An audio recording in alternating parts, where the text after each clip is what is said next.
Let's go straight over to Michele Schneider, the Chief Market Strategist at MarketGauge Group. Mish, do you sense some optimism in the market despite geopolitical issues, including wars overseas? There are three possibilities, right? Of course, there's a possibility that it escalates, but there's also a possibility that it sort of works itself out in that kind of like Russia-Ukraine. It's on the back burner. There's stuff going on there, but it's not anything necessarily that's going to drag into a much more horrific situation like what people are saying, like Ray Dalio, 50% chance of World War III.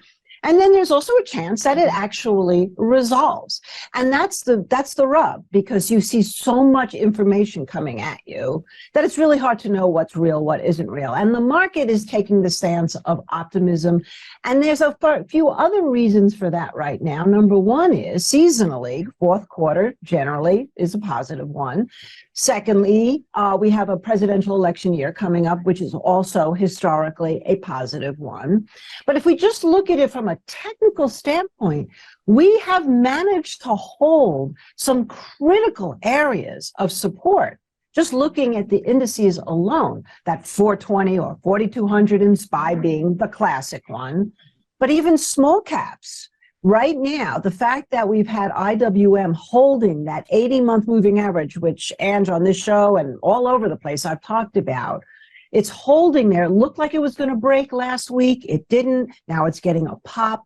This to me means that we have buyers coming in, maybe some buyers coming in from the money markets, figuring that the Fed may be halted here and there's a lot of money sitting in money markets. Maybe we'll see some of that coming in. There's a lot of reasons, but right now, I woke up with this feeling this week, and that is so far right here, time is standing still.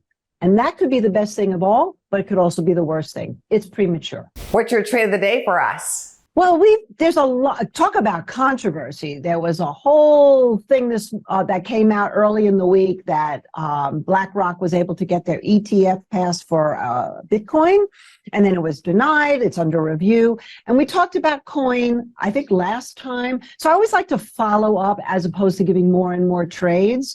And coin is another one where time is standing still. It's been trading between 70 and 80, but it's building a base. It's getting higher lows, and it's got a 50-day moving average that is going up and down. Two closes above that 50-day moving average, which comes in probably at about 79.80.